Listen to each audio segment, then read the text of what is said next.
오늘 본문인 야고보서 5장 후반부 이 부분에 보면 기도에 대한 교훈의 내용을 우리들에게 담아주고 있습니다. 야고보는 오늘 본문에 보면 먼저 고난을 당하고 있는 사람들에게 기도할 것을 권면한 후에 특별한 문제 중에 하나인 질병 걸린 자들에 대해서 성도들이 어떤 자세를 취해야 하는지 그것을 설명해 줌으로써 고난에 직면한 성도들이 이런 상황에 있을 때 함께 합심으로 기도할 때 그것이 극복될 수 있음을 우리에게 강조해 주고 있습니다. 또한 17절 이후에서는 엘리야의 기도를 예를 들어서 성도들의 간절한 기도는 반드시 응답받게 된다, 이 사실을 강조함으로써 성도들에게 직면한 그 문제들이 그것에 향한 진정한 해결책이 바로 기도에 있다는 것을 우리에게 말해주고 있습니다.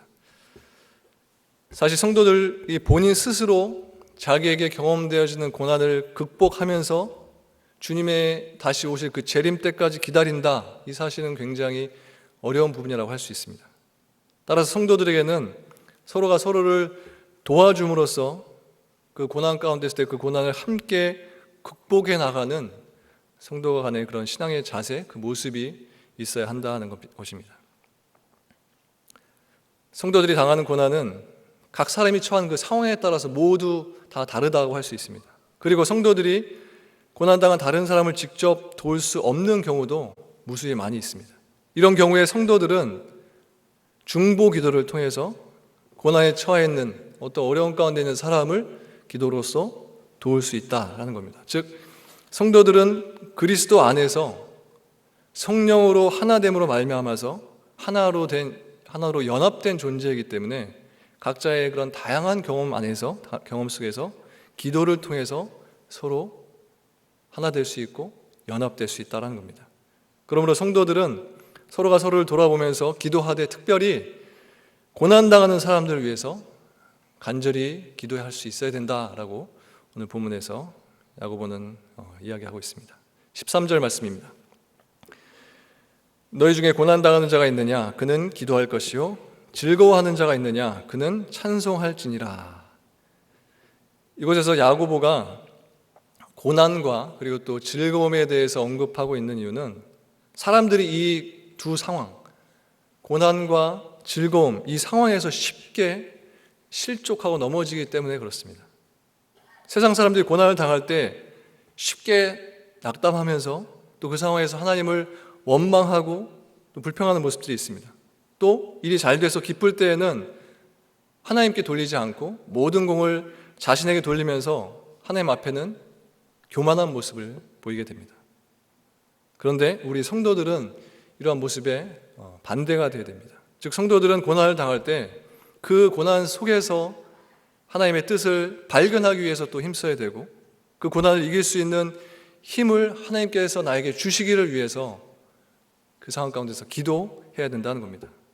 그리고 일이 잘 돼서 즐거울 때에는 그 순간 하나님의 은혜를 생각하면서 그 은혜에 감사하면서 그분을 향해서 찬양해야 된다, 찬송해야 된다라고 말씀하고 있습니다.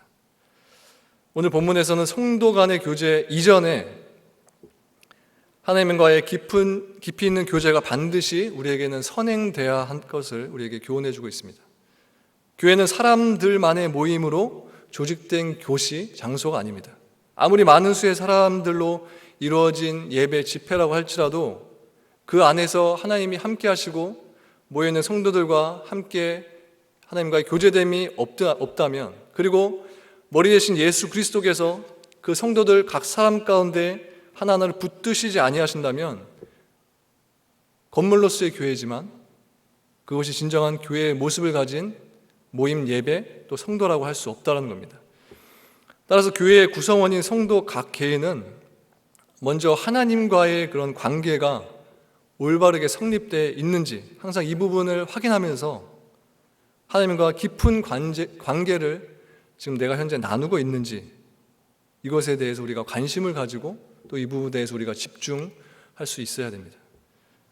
본문 13절에서 우리에게 말씀하듯이 우리에게 기도하라고 했고 또 우리에게 찬송하라고 했습니다.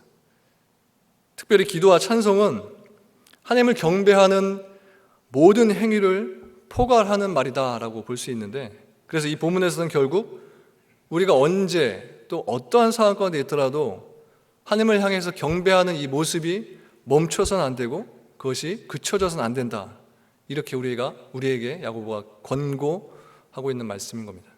14절 말씀입니다. 너희 중에 병든 자가 있느냐? 그는 교회의 장로들을 청할 것이요 그들은 주의 이름으로 기름을 바르며 그를 위하여 기도할지니라.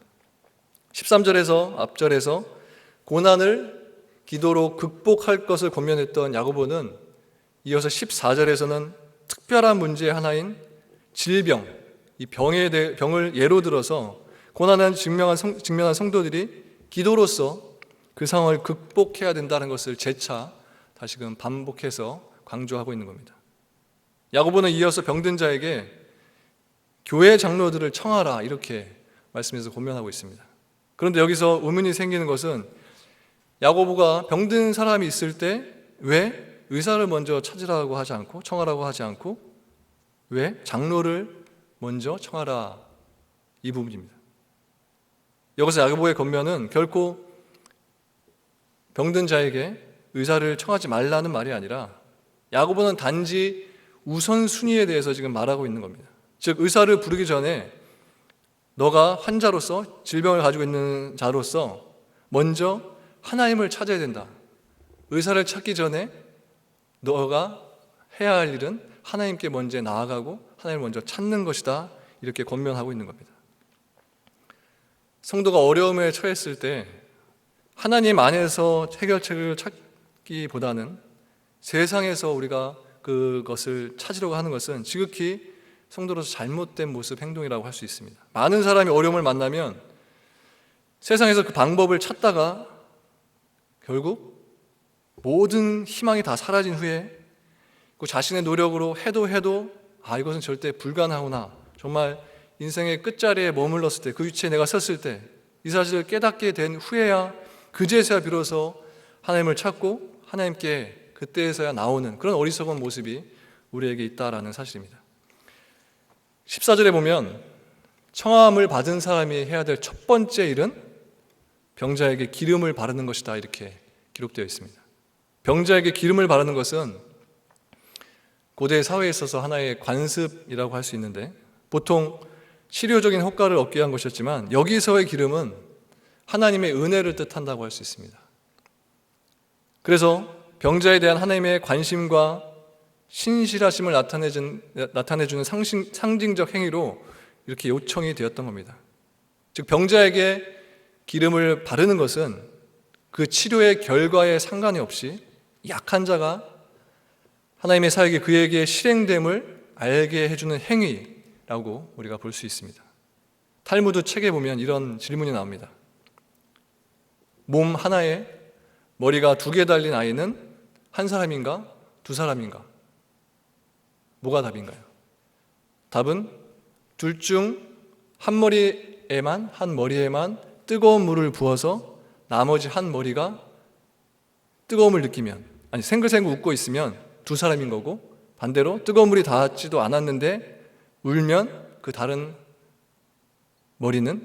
사람은 서로 2 머리가 하나다라는 겁니다. 이 이야기는 그리스도의 몸된 교회에 지친 우리 성도들에게도 큰 교훈을 준다라고 보여집니다.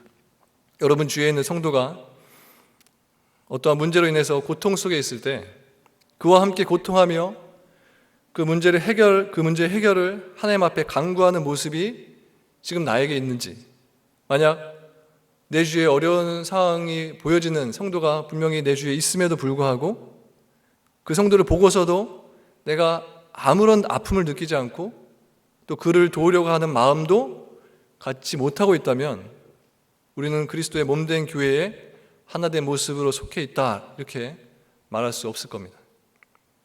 본문에서 야고보는 고난을 당하는 성도를 위해서 기도하고 또 병든 자를 위해서도 기도하되 교회의 장로들을 청하는 등 최선의 노력을 다해서 그들을 돌볼 것을 우리에게 권면해 주고 있습니다. 성도 간의 교제, 이것의 진정한 의미는 그 누구도 함께 할 수 없는 아픔과 괴로움을 함께 나누는 데 있다고 할 수 있습니다.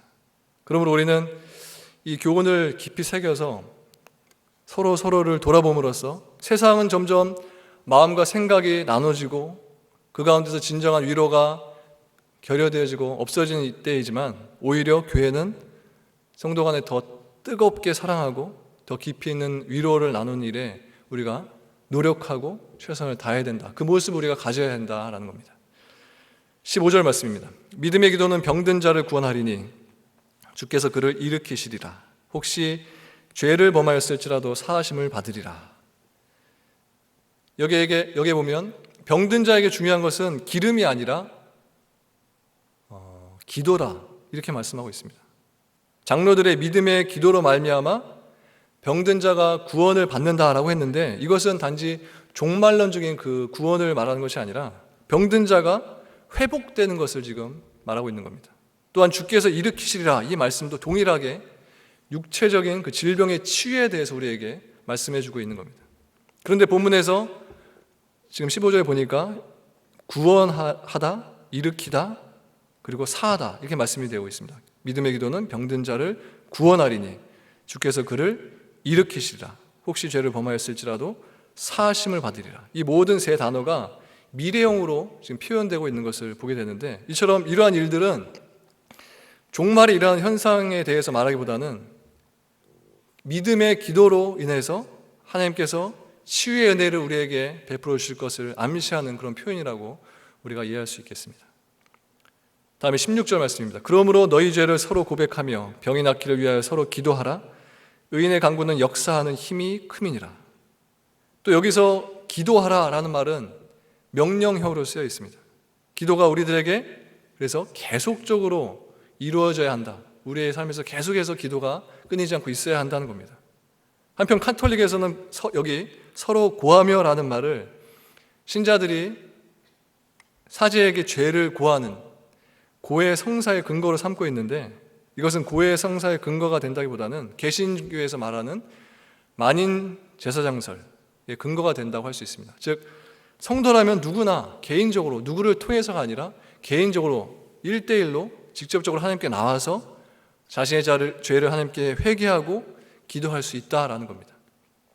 그 위에 나오는 단어 의인이라는 단어가 있는데 이 의인은 교회 내 어떤 굉장히 우리들이 말하는 그 특정한 그런 의인과 같은 사람들, 그런 어떤 집단을 가리키는 것이 아니라 엘리야와 같이 하나님의 뜻에 전적으로 순종한 그런 신실한 성도들, 하나님이 인정하는 그런 성도들을 말하는 겁니다. 이러한 사람들이 질병을 앓고 있는 사람들을 위해 능력 있는 기도로 또 하나님께서 역사하시는 기도로 그들을 도울 수 있다, 그들과 함께 할 수 있다는 겁니다. 이어서 17절과 18절에서 이렇게 말씀합니다. 엘리야는 우리와 성정이 같은 사람이로되 그가 비가 오지 않기를 간절히 기도한즉 3년 6개월 동안 땅에 비가 오지 아니하고 다시 기도하니 하늘이 비를 주고 땅이 열매를 맺었느니라. 앞절에 대한 실제적인 예로 엘리야 선지자를 예로 들어서 그 말씀이 옳다 하는 것을 지금 수신자들에게 확신시키고 있는 말씀입니다. 저자는 지금 엘리야 선지자가 이 서신의 수신자와 같은 인간임을, 똑같은 인간인 것을 지금 분명히 하고 있습니다. 즉 성정이라는 말은 신적 본성과는 구별되는 그런 모든 인간적인 그런 본성을 나타내는 말인데 엘리야 선지자도 우리와 동일한 똑같은 본성을 지닌 소유한 사람이었다라는 겁니다. 그런데 엘리야 선지자의 행적이 기록되어 있는 열왕기상 17장과 18장에서는 이 기도의 내용이 명확하게 언급되어 있지 않습니다. 하지만 가뭄과 비에 대한 그의 기도를 하나님께서 응답해 주셨던 것을 우리가 보게 될 때 이 말씀이 사실인 것을 우리가 보게 되는 것입니다. 여기서 말씀하시는 엘리야 선지자의 예는 교회 내의 문제나 성도들에게 그렇게 고난을 가져다주는 그런 외부 환경적인 것들에 대한 해결책은 다른 것에 있지 않고 오직 기도 그리고 하나님께 오직 순종함에 하나님의 뜻에 순종함에 있음 그것을 우리에게 밝혀주고 있습니다. 19절과 20절 말씀입니다. 내 형제들아 너희 중에 미혹되어 진리를 떠난 자를 누가 돌아서게 하면 너희가 알 것은 죄인을 미혹된 길에서 돌아서게 하는 자가 그의 영혼을 사망에서 구원할 것이며 허다한 죄를 덮을 것이니라. 것임이라. 야고보는 이 19절 20절 그에 서신 마지막 결말을 너희 중에 미혹되어 진리를 떠난 자를 구하라 이렇게 결말을 맺고 있습니다. 여기서 너희 중에라는 것은 이 권고가 교회 내 성도들에게 지금 전하고 있는 권고의 말씀인 것을 우리에게 보여주고 있습니다. 이것은 당시 교회 내에 시기, 편견, 싸움 등의 많은 문제가 있었다는 것이고 그것으로 인해서 많은 사람들이 그 문제로 인해서 미혹되었고 그것으로 진리를 떠났다, 하나님을 떠났다 라고 이렇게 보여주고 있습니다. 여기 미혹하다라는 말에는 헤매다, 방황하다, 또 길을 벗어나다 라는 그런 의미를 담고 있습니다. 그래서 진리 그리고 도덕의 길에서 하나님을 떠나서 세상 속에서 지금 헤매이는 모습을 이 마지막 구절에서 말씀하고 있는 겁니다. 여기 20절에서는 교회를 떠난 사람들을 다시 진리 안으로 하나님께로 인도하는 인도하는 행위가 얼마나 가치 있는 일인가 그것을 우리 성도들에게 말씀하고 있습니다. 여기서 미혹된 길이라는 것은 인간의 영혼을 멸망시키는, 즉 하나님을 떠나는 삶을 말하는 겁니다. 따라서 이러한 삶에 있는 사람을 돌이키는 행위는 영원한 형벌 속에 있는, 죽음 가운데 있는, 멸망 가운데 있는 이 사람을 영원 구원의 길로, 생명의 길로 인도하는 그런 선한 행위라는 겁니다. 이처럼 야고보는 범죄한 형제를 권면해서 그를 진리의 길로 다시 돌이키는 것을 성도의 교제 가운데 반드시 행해져야만 하는 요소로서 우리에게 권면하고 있는 겁니다. 올바른 교제란 결코 단지 남을 칭찬하고 남에게 미소를 띄우는 것으로만 이루어질 수 없는 겁니다. 주님께서 소중히 여기시는, 정말 귀하게 여기시는 한 형제가 하나님을 떠나서 생명을 잃어버린 길로 가고 있다면 그를 계속해서 우리는 권면하고 그를 어떻게 해서든지 억지로 강요해서라도 그 길에서 돌이켜서 그가 전에 걸어가고 있었던 그 영생의 길로 다시 길을 돌이킬 수 있도록, 그 길로 인도해 줄 수 있도록 그렇게 노력하는 것, 힘써야 되는 것, 이 모습이 우리 모든 성도가 가져야 될 자세의 모습이라는 겁니다. 주위에 어떤 문제로 인해서 고통 가운데 있는 성도들의 모습을 바라보면서 나에게 전혀 안타까운 모습, 마음 아파하는 그런 모습이 있지 않다면 그것은 내가 지금 현재 아주 굉장히 깊은 죄 가운데 있거나 아니면 영적인 내 눈이 감겨져서 성도의 아픔을 나의 아픔으로 바라보지 못하는 그런 영적으로 굉장히 메말라 있는 상태에 있는 그 모습일 겁니다. 이러한 사랑이 바탕이 되지 않고서는, 그 사랑이 우리에게 있지 않고서는 우리가 어떻게 교회 안에서 그런 진실된 성도와의 교제를 서로 나눌 수 있겠습니까? 오늘 본문은 전반적으로 교회 안에서 성도와들이 가져야 될 그 교제의 모습, 관계의 모습에 대해서 말씀해 주고 있습니다. 교회는 그리스도를 구주로 고백하는 성도들이 모여있는 그 자리, 그 모임, 공동체라고 할 수 있습니다. 교회는 그리스도를 머리로 하는 한 몸의 관계 속에 맺어 있는 곳, 바로 교회라고 그것을 말할 수 있습니다. 다시 말해서 교회는 마치 사람의 몸 구석구석에 피가 통해서 산소와 영양분이 공급되는 것처럼 우리 모든 성도들은 교회에서 그리스도의 각 몸의 지체로 한 부분으로서 생사를 같이 하고 그 안에서 거룩한 교제를 함으로써 성도 간의 즐거움을 나누고 또 아픔까지도 나누는 그런 성도들의 연합체, 그 공동체가 바로 우리가 모여있는 이 교회이라는 것입니다. 그리스도께서 피 흘려 값주고 사신 교회에 내가 현재 속해 있다는 이 사실이 우리에게 얼마나 감사한 부분인지 모릅니다. 그리고 내가 교회의 일원으로서 이런 성도들과 함께 하나님 안에서 거룩한 성도의 교제를 나눌 수 있다는 것이 우리에게 얼마나 감사의 기도 제목인지 모릅니다. 여러분들이 잘 아시는 대로 이제 며칠 후면 9월부터 시작될 촌 배정표를 이제 여러분들에게 다 나눠드리게 되는데 떨리시나요? 제가 제일 많이 떨릴 것 같습니다. 630명 정도 되는 성도님들이 신청서에다가 1지망, 2지망, 3지망을 적어내셨는데 저는 그 촌지원 신청서를 몇 주간 동안 배정하느라 굉장히 힘이 들면서도 하는 동안 내내 계속해서 기도가 나왔습니다. 혹시라도 배정된 곳에 어떤 성도님이 상처를 받지는 않을까, 불만을 갖지 않을까. 그러면서도 한편으로는 하나님이 제게 굉장히 편안한 마음을 주셨습니다. 모든 분들이 어떤 곳에 배정이 되든 하나님이 책임져 주시고 배정이 된 그곳에서 굉장한 그 기대감을 가지고 또 새롭게 촌을 시작할 수 있을 거다, 그런 확신이 저에게 들었습니다. 아멘이 나왔습니다. 지금 이 자리에 계신 분들이 대부분 촌장님들이시기 때문에 제가 말씀드리지만 저는 이번 9월부터 촌장으로 섬기실 약 90명의 촌장님들이 저희 교회의 목회자들이 아닌가 생각이 듭니다. 목사만 목회자가 아니라, 전도사만 목회자가 아니라 나에게 맡겨진 촌원들을 보살피는 모든 촌장님들이 모두 목자이고 목회자인 것 같습니다. 이번에는 예전과 다르게 한 촌 안에 인원이 8명, 많으면 10명 정도, 정말 한 가족의 인원 정도만 배정이 됩니다. 그 안에서 촌장님들이 정말 영적인 아버지 또 영적인 어머니가 되셔서 그 안에서 깊은 나눔과 또 친밀한 교제가 그곳에서 있기를 저는 기도하면서 그렇게 배정을 했고 지금까지도 계속해서 기도하고 있습니다. 우리의 신앙의 모습은 늘 두 방향으로 향해서 나아가고 있습니다. 하나는 수직적인 방향으로 나와 하나님과의 관계입니다. 그리고 또 하나의 방향은 수평적인 방향으로 나와 옆에 성도들과의 관계입니다. 이 부분도 굉장히 중요한 부분입니다. 수평적으로 내 주위에 있는 성도들과 함께 신앙생활하면서 하나님의 자녀로서 그런 아름다운 참다운 관계를 맺어나가는 거죠. 이 관계가 먼저 맺어지지 않고서는 수직적인 하나님의 관계가 절대로 올바로 세워질 수가 없습니다.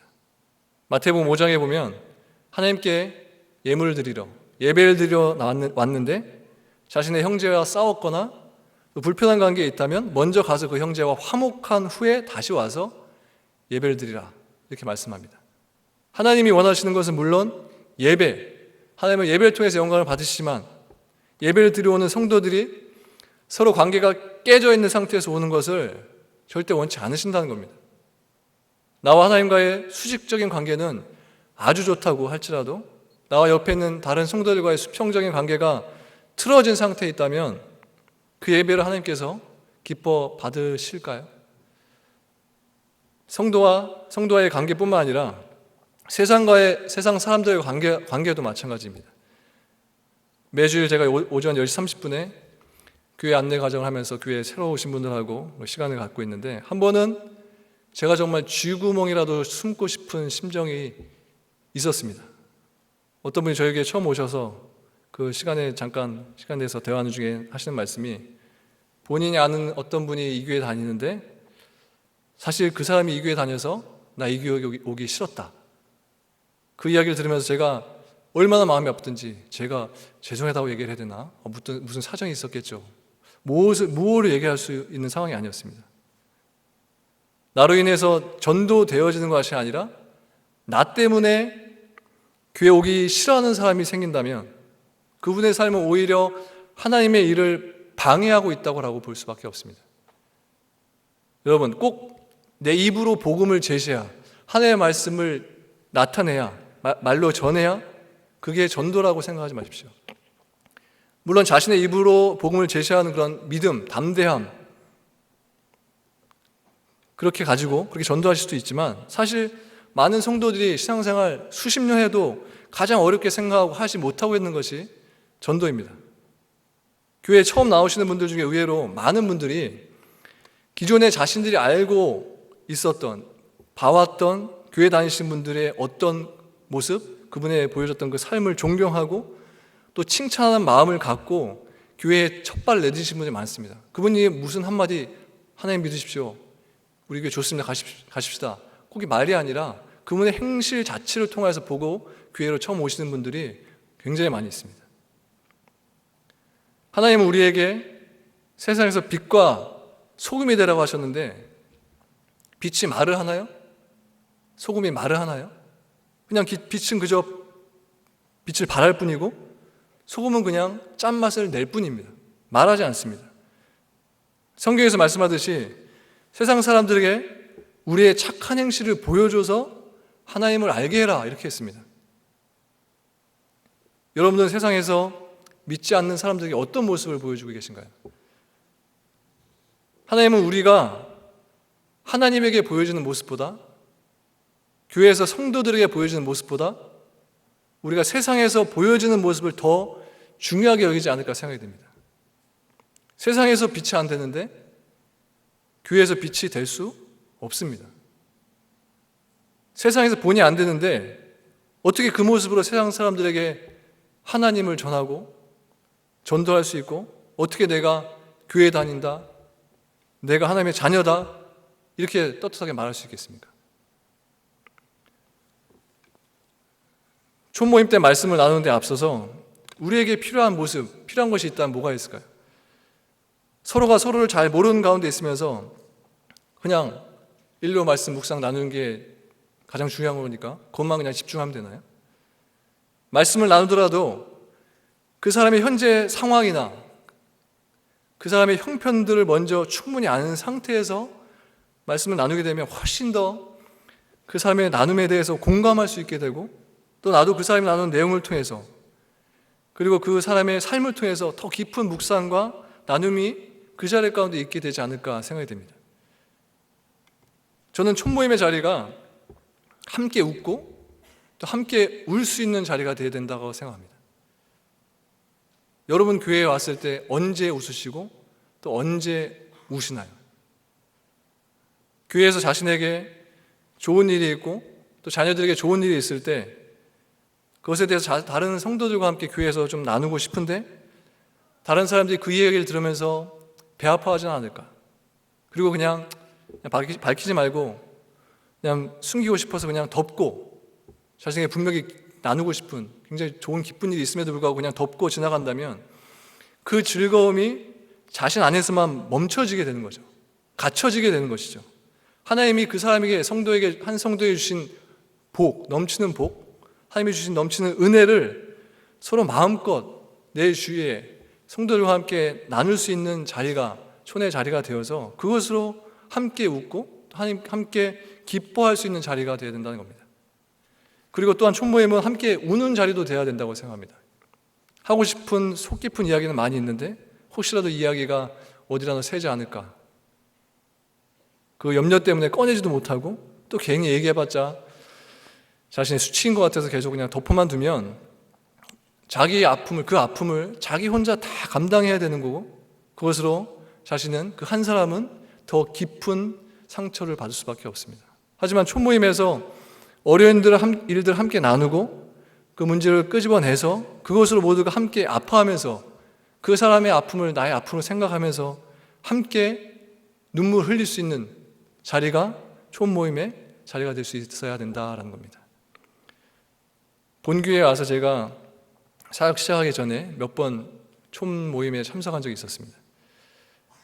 그 자리에서 각자가 가지고 있는 어려운 상황들에 대해서 기도 제목을 나누고 하는 그런 시간이 있었습니다. 제가 거의 마지막 턴이어서 이제 앞에 분들이 무슨 이야기들 나누나 귀 기울여 잘 들었는데, 들으면서 생각한 것이, 나누시는 그 이야기들이 그런 굉장히 좀 깊은 이야기가 아니라 기도 제목을 나누자고 하니까 그냥 하나씩 두 개씩 그냥 가볍게 어쩔 수 없이 이야기하는 그런 형식적인 기도 제목이라 이렇게 느껴졌습니다. 그냥 하는 일이 그냥 잘 됐으면 좋겠다, 내 자녀들이 건강하게 잘 성장했으면 좋겠다. 물론 이 내용들도 중요한 것은 아니지만 촌모임의 자리에서 이거보다 더 깊은, 속 깊은 대화의 내용들이 오가야지 않을까, 그런 생각이 들었습니다. 속 깊은 이야기를 할 수 있는 곳이, 할 수 있는 자리가 점점점 없어지는 이 시대 가운데 우리가 살고 있습니다. 중고등학교 학창 시절에는 누구나 가까운 친구들이 한두 명씩 있어서, 그래서 집에 가서 부모님한테 하지 않는 이야기들도 그 친구들한테는 다 열고 사사로운 이야기까지 다 이야기 나눴던 그 시절이 여러분들에게 분명히 있을 겁니다. 촌모임에서 깊은 대화와 기도 제목을 나누기 위해서는 먼저 촌장님들이 자신의 것을 오픈할 수 있어야 됩니다. 내 이야기와 내 기도 제목, 어떤 깊은 상처들, 아픔들, 과거들, 그것은 다 숨겨놓고 초원들한테 얘기해라. 무슨 일 있냐? 그분들의 이야기만 듣고 심판한다면 서로 간의 대화의 문은 절대 열릴 수 없는 겁니다.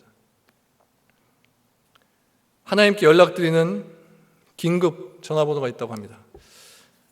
3303-5015 3303-5015 이것은 예레미야 33장 3절하고 시편 50편 15절 말씀입니다. 먼저 예레미야 33장 3절에서 이렇게 말씀합니다. 너는 내게 부르짖으라. 내가 내게 응답하겠고 네가 알지 못하는 크고 은밀한 일을 내게 보이리라. 시편 50편 15절에서는 환난 날에 나를 부르라. 내가 너를 건지리니 내가 나를 영화롭게 하리로다. 이렇게 말씀합니다. 기도가 우리의 희망입니다. 기도를 통해서 우리가 정말 성도로서 하나된 모습을 가질 수 있습니다. 하나님의 자녀로서 보나니교회에서 한 형제 또 한 자매의 모습으로서 기도 안에서 정말 뜨겁고 깊은 관계를 세워나가시고 그 안에서 그 관계로 인하여서 하나님의 뜻을 다 이루어드리는 저와 여러분들의 모든 삶이 되시기를, 믿음의 여정이 되시기를 주님의 이름으로 간절히 축원합니다. 기도하겠습니다.